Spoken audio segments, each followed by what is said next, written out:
L'affaire Christopher Froome est désormais dans les mains du tribunal antidopage indépendant de l'Union cycliste internationale, UCI, chargé de décider du sort du quadruple vainqueur du Tour de France après son contrôle anormal lors de la Vuelta 2017. Mais les chances qu'une décision soit prise avant le Tour de France apparaissent de plus en plus minces, selon les infos du Monde ce vendredi. Quelle date pour le jugement? Le dossier Froome a quitté les murs de l'UCI où il était traité par le service compétent de la Fédération internationale Legal Anti-Doping Service, LAD, pour rejoindre le tribunal antidopage, structure indépendante créée en 2015, affirme le quotidien français en expliquant que le service juridique, LAD, a donc estimé qu'il n'y avait pas de données objectives permettant d'aboutir à un non-lieu. Le nom du juge unique chargé de trancher est connu.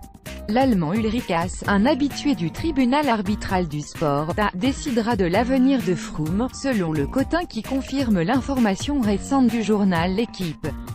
Malgré cette avancée, le point d'interrogation sur la date du jugement subsiste. Probablement pas avant le départ du Giro, le premier grand objectif de Froome en 2018, prévu le 4 mai à Jérusalem.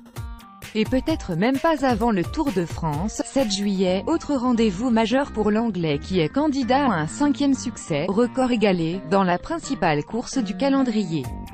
Le seuil n'a pas changé et est déjà passé devant le tas. Selon Le Monde, les différentes hypothèses pour expliquer la concentration anormale de salbutamol, un anti-asthmatique possédant en certains cas des propriétés anabolisantes dans les urines de Froome lors de son contrôle de la Vuelta, le 7 septembre dernier, ont été rejetées par le LAD. La défense de Froome n'a plus gardé qu'une seule stratégie, la remise en cause du test et de sa limite, 1000 nanogrammes par millilitre, un plafond crevé par le coureur anglais qui avait le double de la concentration autorisée pour cette substance. Cette remise en question du code mondial concerne inévitablement l'Agence mondiale antidopage, AMA, garante des règles. Son directeur général Olivier Nilly, cité par le quotidien français, affirme à ce sujet que l'AMA va fournir à l'UCI tous les éléments dont ils ont besoin pour le test en lui-même. Quant à la limite des 1000 nanogrammes par millilitre, elle est jugée incontestable par le directeur médical de l'AMA, Olivier Rabine. La règle est établie depuis longtemps.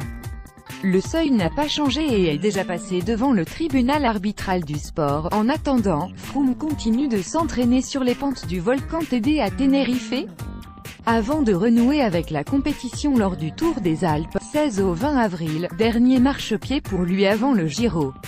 Vidéo, Froome peut-il avoir juridiquement raison et moralement tort?